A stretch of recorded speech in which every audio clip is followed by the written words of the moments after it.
안녕하세요. 조현 목사입니다. 사사기를 읽는 시간, 그 7번째 시간인데요. 오늘은 사사기 4장, 꿀벌이라 불리웠던 별칭인 거죠. 드보라 사사의 이야기를 한번 나눠보도록 하겠습니다. 우리가 지난 시간에도 살펴보았지만, 그 마지막에 등장했던, 3장의 마지막에 등장했던 삼갈이라고 하는 이스라엘의 사사의 모습에서 우리가 알 수 있듯이, 하나님께서 사사를 들어 쓰시는 데에는 어떤 조건이나 특징이 있는 게 아니었어요. 그러니까 사사기가 처음부터 끝까지 우리에게 들려주는 이야기는 결국은 사사기는 사사들, 영웅적인 사사들의 이야기가 아니라 하나님께서 어떻게 사람들 가운데서 일하셨는가 하는 겁니다. 그래서 그 특징적인 것이 그 삼갈이 소모는 막대기를 가지고 블레셋 사람들을 물리치잖아요. 그러니까 그 소모는 막대기라는 게 무기가 아닙니다. 그러니까 무슨 뜻인가요? 결국 이 성경이 저와 여러분에게 보여주는 거는 전쟁의 승리는 무기에 달려있지 않다는 거예요. 이제 우리 사장에 보면 이제 철병거가 등장을 하는데, 그러니까 도저히 감당하지 못할 무기, 최신 무기를 가진 사람이 전쟁에 승리하느냐? 아니라고 하는 겁니다.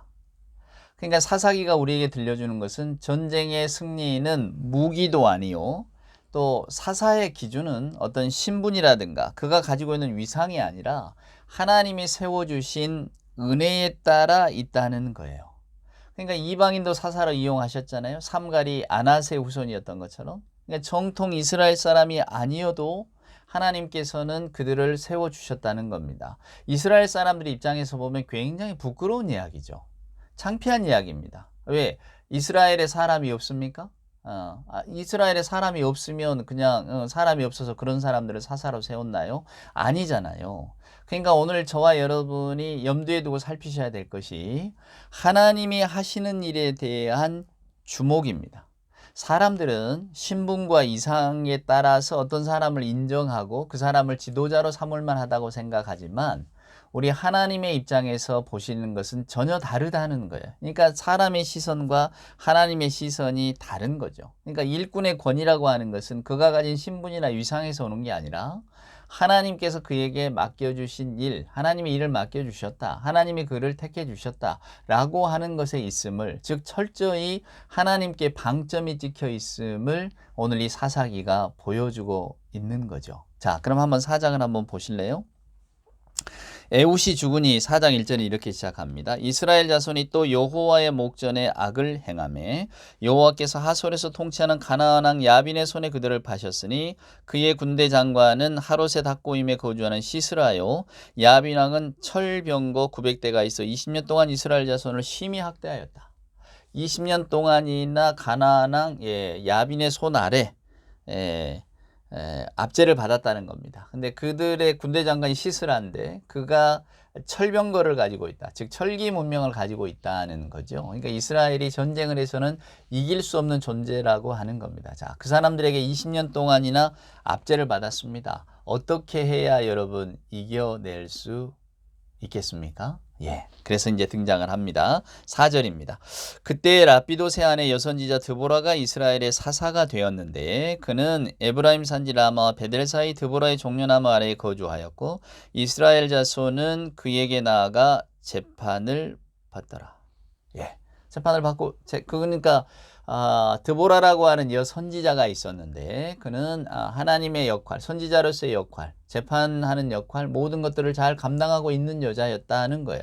20년 동안이나 고통받고 있는 이스라엘 사람들이 하나님께 부르짖었더니 하나님께서 드보라에게 이제 말씀을 주신 겁니다. 자, 그게 뭘까요? 6절에 보면 드보라가 사람을 보내 아비노함의 아들 바락을 납달리 게데스에서 불러다가 그에게 이르되 이스라엘의 하나님 여호와께서 이같이 명령하지 아니하셨느냐? 너는 납달리 자손과 스불론 자손 10,000명을 데리고 다볼산으로 가라. 내가 야빈의 군대 장관 시스라와 그의 병거들과 그의 무리를 기손강으로 이끌어내게 이르게 하고 그를 내 손에 넘겨주리라 하셨다. 자, 누구를 부릅니까?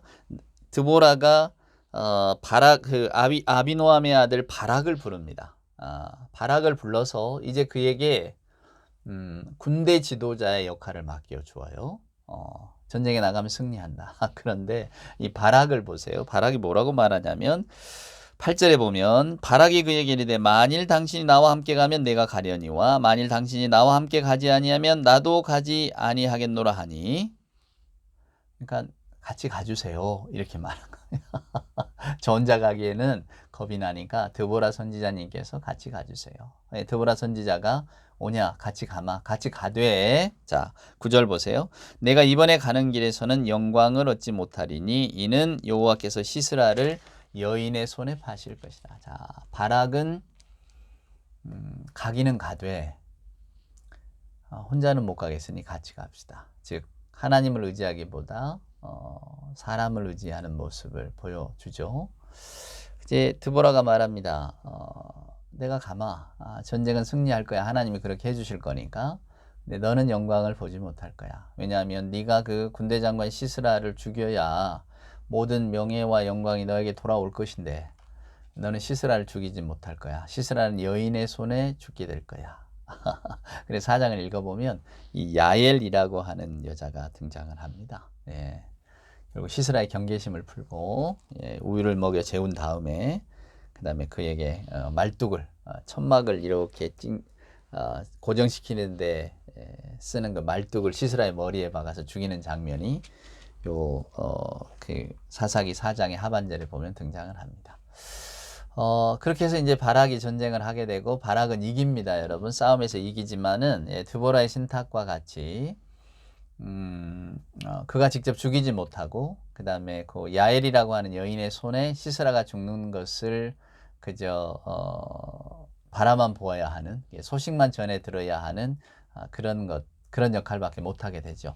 그러니까 사사기 4장이 저나 여러분에게 보여주는 메시지는 분명합니다.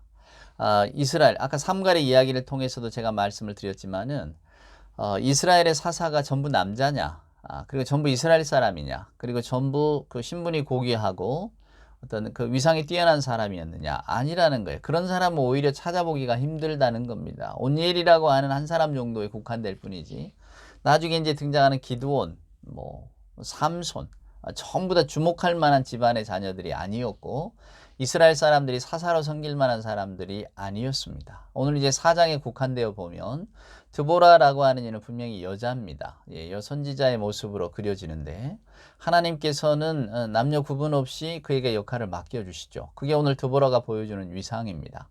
바락이라고 하는 사람을 장군으로 세워놨는데 그가 멋지게 싸움터에 나가서 이길 줄 알았어요. 당연히 그가 주동이 돼서 이겨야만 하는데 오늘 그는 그러지 못합니다. 그는 오히려 발을 빼고 마치 꼭 그 어린아이가 엄마 치마폭을 붙드는 것처럼 드보라에게 함께 가주시면 내가 이길 수 있겠습니다 라고 이야기하는 그런 모습을 보여줍니다.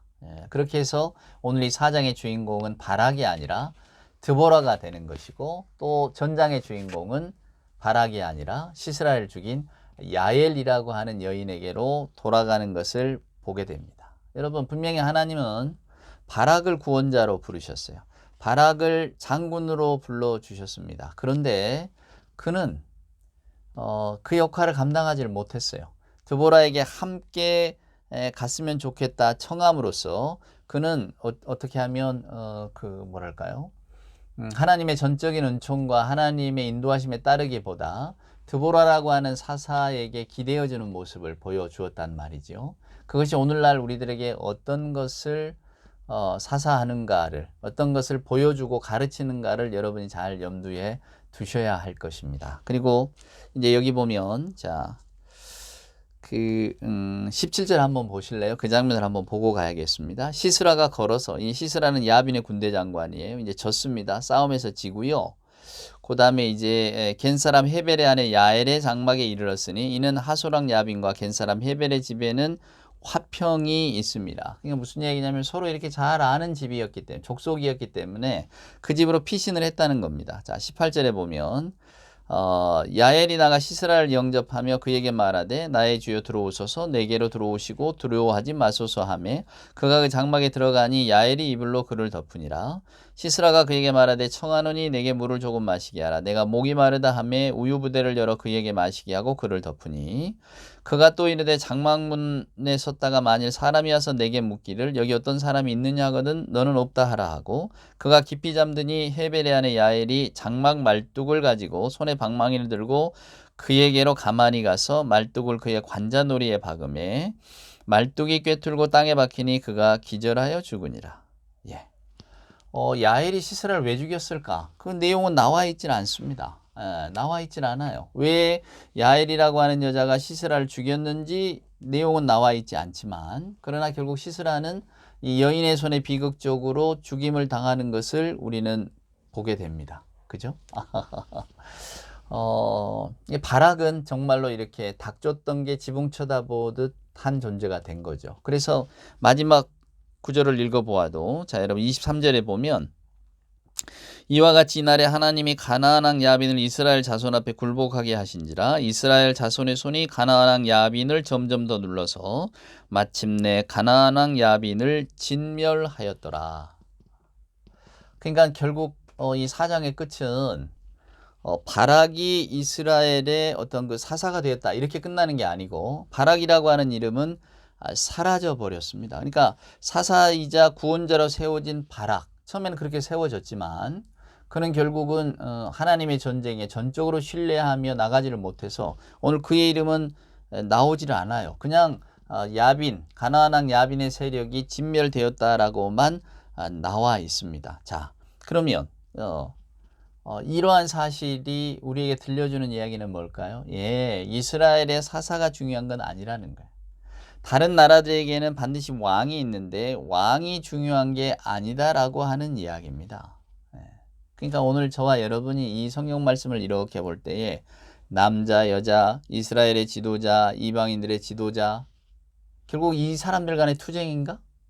그러니까 이스라엘과 이방인 또 군대 장관들끼리의 싸움인가?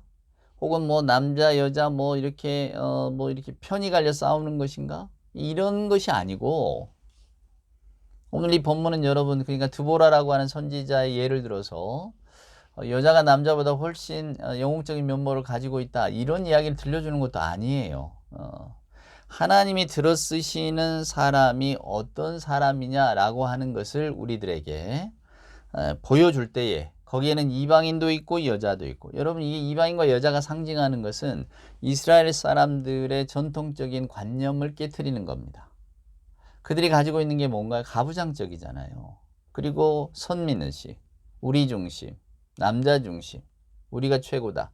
이런 거 아닙니까? 물론 그때 당시 고대 근동이 대부분 그렇게 살아갔으니까 그것이 그때 당시에는 아무렇지도 않았을지 모릅니다. 그러나 성경을 보면 오늘날의 눈으로 보는 것도 아니에요. 오늘날에 뭐 인권이 상승하고 뭐 여자건 남자건 다 똑같은 다 인간이다. 그들이 가지고 있는 권리를 존중하자. 더 나아가서는 그동안의 여성들이 받았던 어떤 억압이라든가 불평등을 우리가 이해하고 오히려 그것들을 풀어주도록 더 애를 써야 된다. 그들의 아픔까지도 공감해야 된다. 이런 게 지금 오늘날 흘러가고 있는 휴머니즘의 기조 아닙니까? 네, 그런 눈으로 그럼 성경을 보자는 것인가? 아닙니다.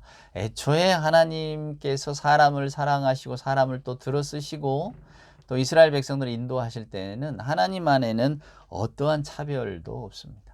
여러분 한 문화의 사고방식은 그 사회가 지닌 신의 개념, 신을 어떻게 생각하고 있느냐를 보면 틀림없습니다. 밀접한 연관이 있는 거죠. 그러니까 가나안 땅에 갔더니 바알과 아세라를 섬기잖아요. 그러면 이 사람들의 사회는 어떤 사회일까? 예, 물질주의 사회가 되는 겁니다.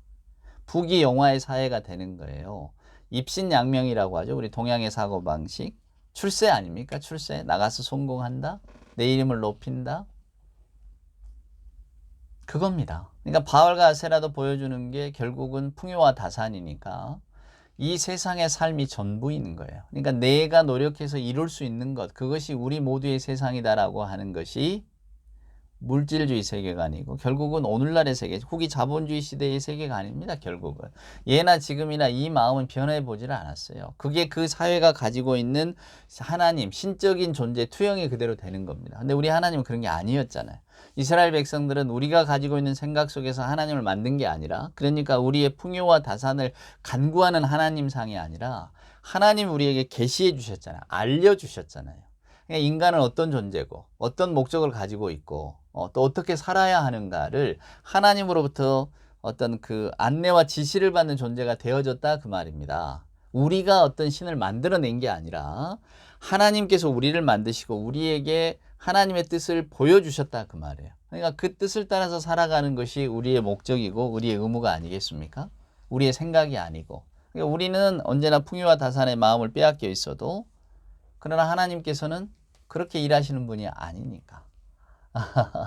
그러니까 힘이 있고 그래서 남자가 사사가 돼야 될 것 같고 또 권세 있는 가문에서 나와야 될 것 같지만 그러지 않다는 거죠. 하나님 나라의 흐름은 그렇게 흘러가지 않는 겁니다. 그것을 우리가 깨달아 아셔야 돼요. 예. 사사기 5장은 자 1절에 보면 이날에 드보라와 아비노함의 아들 바락이 노래하여 이르되 자 그들의 일종의 기도를 통한 노래를 통한 기도의 내용이 나오게 되는 겁니다. 근데 한번 이렇게 쭉 읽어보시면 아 이런 내용들이 있구나라고 하는 결국 드보라의 어떤 그 승리의 노래이니까요. 그래서 그걸 한번 이렇게 쭉 읽어보시면 될 것 같고요. 그 다음에 이제는 우리가 고대했던 그 6장의 이야기를 한번 살펴볼까 합니다. 6장은 기드온의 이야기잖아요. 아주 재미있습니다. 우리가 그동안 알고 있던 기드온에 대한 오해를 또 푸셔야 되는 그런 이야기이기도 하고요. 하나님께서 어떻게 이스라엘과 일하시고 또 하나님의 이름으로 명령을 받은 사람들이 어떻게 하면 엉뚱한 길로 가게 되는가를 너무나 잘 보여주는 게 이 기드온의 사례입니다. 저는 오늘날 우리들의 주변에 이 기드온과 같은 이가 너무나 많다고 생각을 합니다. 뭐 교회 지도자들 또 뭐 우리 신앙인의 목표도 마찬가지죠. 기드온과 같은 마음으로 하나님을 바라보는 사람이 너무 많고요. 또 마치 내가 기드온인 양 행동하는 소위 말하는 교회 지도자들도 많아요. 그러니까 결국 그 끝이 어떻게 될 것인가 사사기가 보여주는 대로 가게 될 것입니다. 그래서 우리가 오늘 성경 말씀을 읽되 바로 읽어야 하는 거죠. 다음 시간에는 뭐 한 몇 시간 계속 될 겁니다만은 다음 시간에 우리가 알고 있던 저도 초등학교 때 이야기를 들으면서 엄청 흥분하고 좋아했던 그 영웅 기드온이 왜 영웅이 아닌가? 하나님이 원하시는 모습과 어떻게 멀어졌는가? 그런 이야기들 한번 쭉 살펴보도록 하겠습니다. 기드온 이야기를 한번 기대해 주시고요. 오늘 하루도 주의 은혜 가운데 풍성한 은혜를 누리는 여러분이 되시기를 소망합니다.